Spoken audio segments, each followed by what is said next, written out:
que ce qui l'y forçait aujourd'hui devait être aussi inhabituel qu'impératif.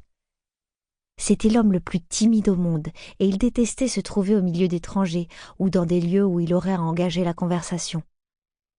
Matthew, habillé avec un col blanc et conduisant son attelage, c'était une chose rare. Madame Rachel eut beau se creuser la tête, elle ne parvint à trouver aucune explication, ce qui gâcha la quiétude de son après-midi. Après le thé, je passerai à Green Gables et essaierai de savoir auprès de Marilla où il est allé et pourquoi, conclut la respectable dame. Généralement, il ne va pas en ville à cette période de l'année, et il ne rend jamais visite à personne. S'il manquait de semences, il n'aurait pas pris l'attelage, encore moins habillé comme il l'était. Et s'il allait chercher le docteur, il aurait conduit plus vite. Pourtant, il a bien dû se passer quelque chose depuis hier soir pour qu'il prenne la route. Quel casse-tête! Je ne serai pas tranquille avant de savoir ce qui l'a poussé à quitter Avonlea aujourd'hui. Comme prévu, Madame Rachel partit après le thé. Elle n'avait pas beaucoup de chemin à faire. La grande maison biscornue et entourée de vergers où vivaient les Cuthberts se trouvait à peine à quelques centaines de mètres du vallon des Lynde. Certes, la longue allée rallongeait considérablement le trajet. Quand il avait fondé son domaine, le père de Matthew, aussi timide et silencieux que son fils l'était devenu, s'était éloigné de ses semblables autant qu'il l'avait pu, sans pour autant finir dans les bois.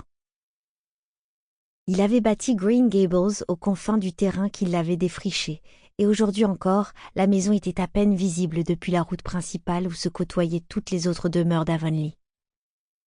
Mais Madame Rachel Lynde n'appelait pas ça vivre que d'habiter dans un endroit pareil. « Séjourner, tout au plus, voilà ce que c'est », se disait-elle en remontant l'allée herbeuse aux ornières profondes, bordées de buissons et de rosiers sauvages. Pas étonnant que Matthew et Marilla soient un peu bizarres à force de rester à l'écart comme ça. Les arbres ne tiennent pas compagnie, et pourtant Dieu sait qu'ils sont nombreux ici. Je préférerais avoir du monde autour de moi. Mais ça n'a pas l'air de les déranger. Je suppose qu'ils se sont habitués. Après tout, on peut s'habituer à tout, même à être pendu, comme disent les Irlandais.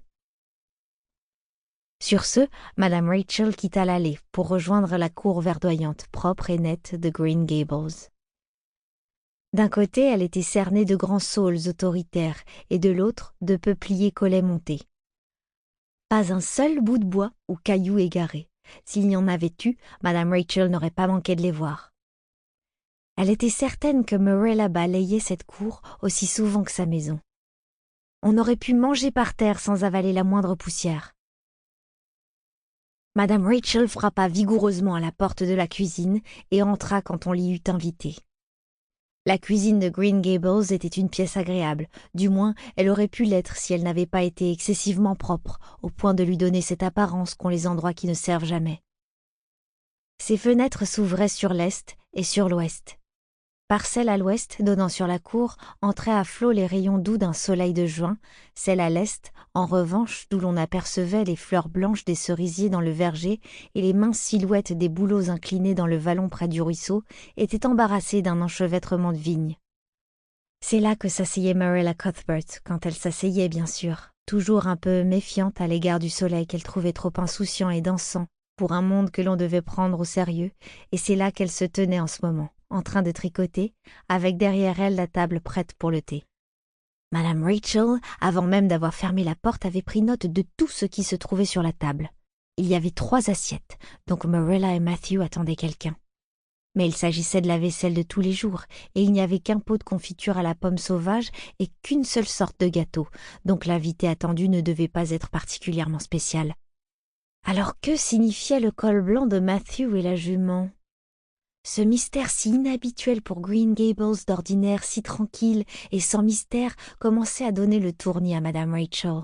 « Bonsoir, Rachel », lança Marilla. « C'est vraiment une belle soirée, non ? Vous ne vous asseyez pas ?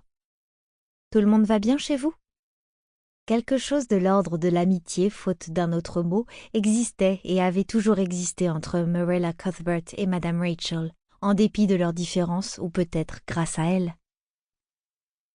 Marilla était grande et mince, anguleuse et sans la moindre rondeur. Ses cheveux noirs parsemés de mèches grises étaient toujours tirés en arrière et retenus en un petit chignon serré, fermement piqué de 2 épingles en... Pour continuer à écouter ce livre audio gratuitement, cliquez sur le lien dans la description.